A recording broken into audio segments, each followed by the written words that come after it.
Par le passé, de nombreux héros s'étaient lancés à la recherche de Méduse afin de la tuer. Parce que... Pourquoi au fait? Parce que pour autant que je sache, elle n'embêtait personne. C'était peut-être le simple plaisir qui les motivait, à moins qu'on ait décerné un prix à celui qui tuait le monstre le plus hideux. Ce qui est sûr, c'est qu'on n'en avait jamais revu aucun. Pendant quelques minutes, un silence de mort plana sur la salle du trône. Les invités, Danaé, tous semblaient frappés d'effroi. Quant à Persée, il était tellement horrifié qu'il ne sentait plus ses doigts de pied. Seul Polydecte souriait. Pour lui, c'était Noël avant l'heure. « Tu as juré de m'apporter tout ce que je demanderais, pas vrai? Eh bien, c'est ça que je veux. » Soudain, un immense éclat de rire secoua l'assistance. Imaginez ce gamin de 17 ans, ce moins que rien terrassant Méduse. C'était vraiment trop drôle. « Tant que tu y seras, rapporte-moi un t-shirt imprimé avec une tête de gorgone !» s'écria quelqu'un. « Et un cornet de glace pour moi !» lança un autre. Persée prit la fuite, rouge de honte. Sa mère eut beau l'appeler, il courut, sans se retourner. Le roi, d'excellente humeur, ordonna une tournée générale de punch tiède sous les applaudissements. Si Persée se dégonflait, il n'oserait jamais réapparaître au palais. Peut-être les dieux le réduiraient-ils en cendres pour avoir rompu son serment. Et si ce morveux était assez stupide pour affronter Méduse, il finirait en presse-papier géant. Dans tous les cas, le problème de Polydecte était résolu. Après avoir fui le palais, Persée se réfugia au sommet d'une falaise surplombant la mer. D'épais nuages masquaient le ciel nocturne comme si Zeus avait honte de le regarder. « Papa, dit-il, en réprimant ses larmes, je ne me suis jamais plaint de rien. J'ai toujours honoré les dieux et été un bon fils pour maman. Mais ce soir, en voulant frimer, j'ai fait une promesse impossible à tenir. Je ne te demande pas de réparer ma boulette, mais s'il te plaît, j'aurais besoin de conseils. Comment est-ce que je vais me sortir de là ?»« Pas mal comme prière, fit une voix toute proche. Persée sursauta, évitant de justesse une chute dans le vide. Un jeune type au sourire espiègle, aux cheveux bouclés, venait d'apparaître à ses côtés. Coiffé d'un drôle de casque à visière, chaussé de sandales fermées ou de courtes bottes lacées, il était vêtu d'une sorte de caleçon long et d'une chemise marron avec 3 lettres qui n'avaient rien de grec, brodées sur sa poche de poitrine. UPS. Persée supposa qu'il avait affaire à un dieu, car aucun mortel n'aurait osé s'exhiber dans une tenue aussi naze. « Es-tu Zeus ?» Le nouveau venu gloussa. « Ah, franchement, j'ai l'air aussi vieux ? Mais non, je suis Hermès, le dieu des messagers des voyageurs. C'est ton père qui m'envoie. » « Ah bah, ça n'a pas traîné. »« J'attache une importance capitale à la rapidité du service. »« D'accord, mais c'est quoi ces symboles sur ta chemise ?»« Ça ? Oh pardon, je me suis encore trompée de siècle. » Hermès claqua des doigts et son costume prit une apparence plus normale. Chapeau à large bord, le genre que portaient les voyageurs pour s'abriter du soleil, tunique blanche serrée par une ceinture, cape de laine rejetée sur l'épaule. « Où est-ce que j'en étais ? Ah oui, Zeus. Donc il a entendu ta prière et il m'a chargé de te remettre des gadgets magiques qui t'aideront dans ta quête. » Un nouveau claquement de doigts et le dieu brandit fièrement une sacoche en cuir de la taille d'un petit sac à dos. « Ouais, c'est un sac, remarqua Persée. Je sais, une fois que tu auras tranché la tête de Méduse, tu n'auras qu'à la mettre dedans. »« Ah, ouais, merci. »« Non, mais attends, c'est pas tout. » Hermès plongea la main dans le sac et en sortit un casque en bronze comme en portaient les soldats de Séryphos. « Cette petite merveille te rendra invisible, » annonça-t-il. Persée prit le casque et en examina l'intérieur. « Mais t'es sûr qu'il fonctionne ? » ?»« Mais oui, t'inquiète. C'est une copie non autorisée du casque d'invisibilité d'Hadès. Je te jure, il fonctionne du tonnerre, promis !» Persée coiffa le casque de contrefaçon et soudain, son corps disparut à ses yeux. « Ah, c'est trop cool !»« Pigé ? Allez, maintenant enlève ça parce que j'ai autre chose pour toi. » Cette fois, Hermès tira de sa pochette surprise une paire de sandales avec des ailes de colombe aux talons. Comme il les tenait par les lacets, elles se mirent à voltiger en tirant sur leurs liens tels des oiseaux prisonniers. « Je les ai fait fabriquer spécialement pour toi, d'après les miennes. Elles te permettront de voler jusqu'à la grotte de Méduse. Comme ça, tu y arriveras plus vite qu'à pied ou à la nage.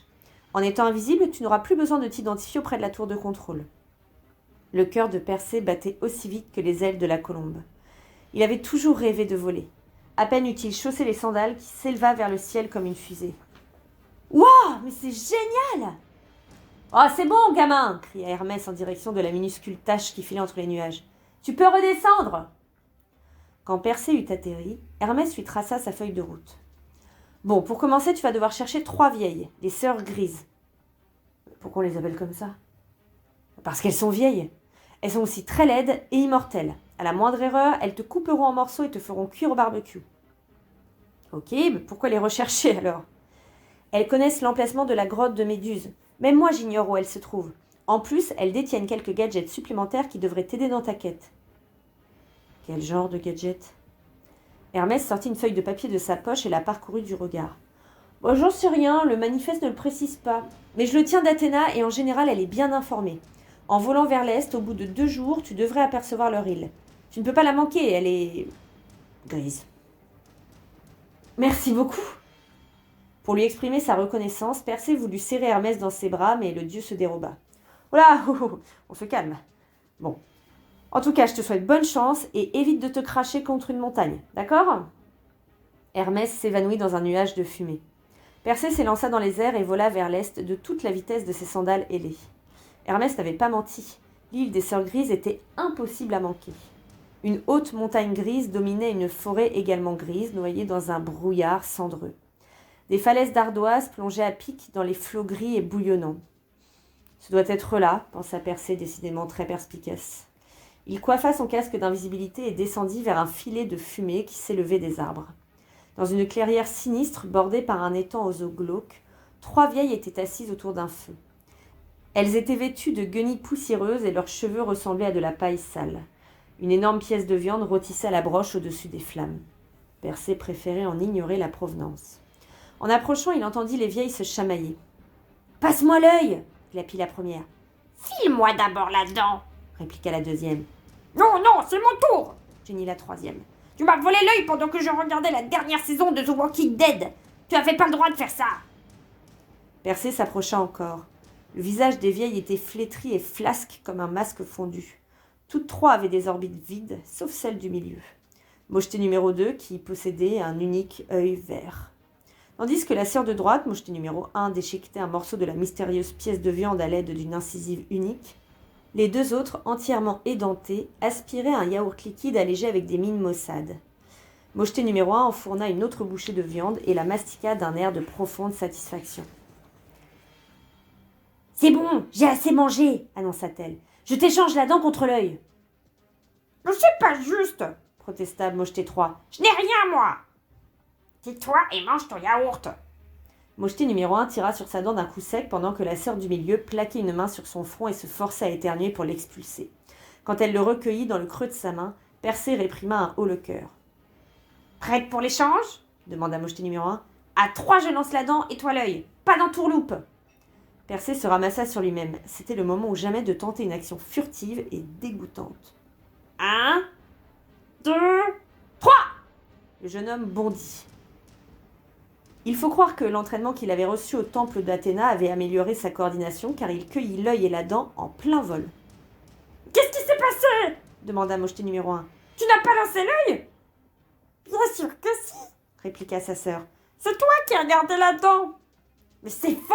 protesta la première. « Quelqu'un a dû l'intercepter !»« Hé !» couina la troisième. « Ne me regarde pas comme ça !»« Mais comment veux-tu que je te regarde ? J'ai pas d'œil !» Persée intervint alors. « Non, c'est moi qui l'ai. » Les vieilles restèrent bouche bée. « J'ai aussi la dent d'ailleurs, » ajouta le jeune homme. Les 3 sœurs tirèrent alors des couteaux de sous leurs guenilles et s'élancèrent dans sa direction.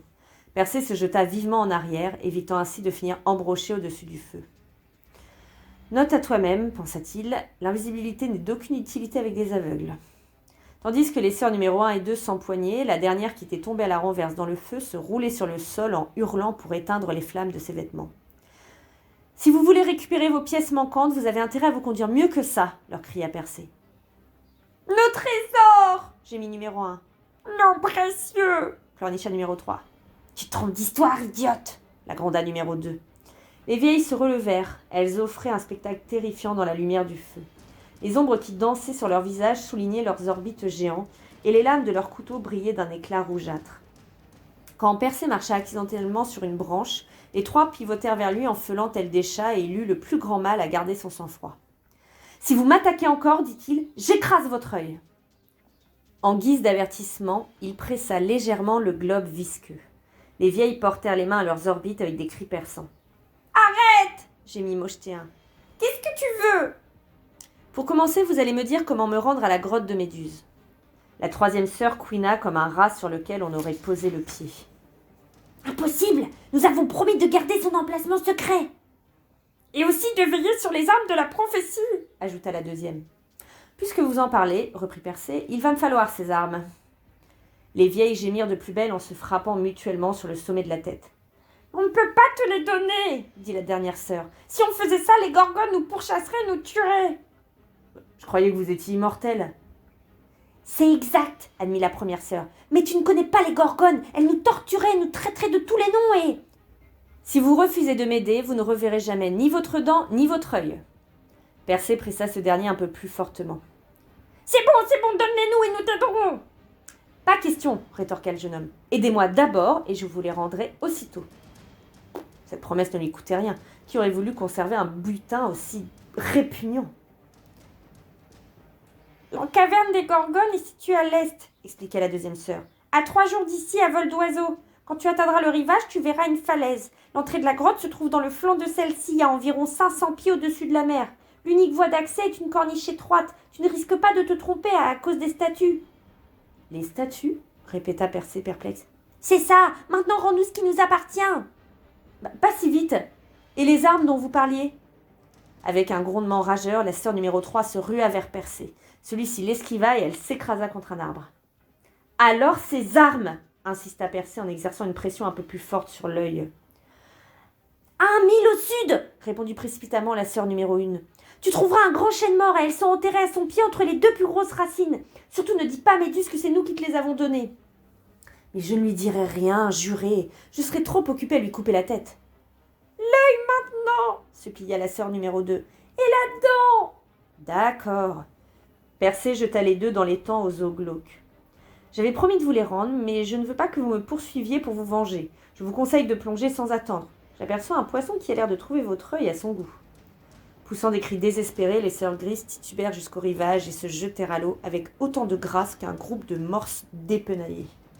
Persée essuya ses mains sur sa chemise, puis il s'envola à travers la forêt. C'était donc le 3e épisode de notre livre Percy Jackson et les héros grecs. Et pour ceux qui veulent aller un petit peu plus loin, j'aimerais bien que vous fassiez quelques recherches sur ces fameuses sœurs grises. Est-ce qu'elles portent un autre nom? Est-ce qu'elles ont chacune un prénom? Ou est-ce qu'elles n'existent que en tant que 3 sœurs grises? Pourquoi est-ce qu'elles partagent un seul œil et une seule dent? Voilà. Donc je vous laisse un petit peu faire des recherches sur les sœurs grises et me dire un peu plus précisément qui elles sont. Et je vous donne rendez-vous demain pour un nouvel épisode.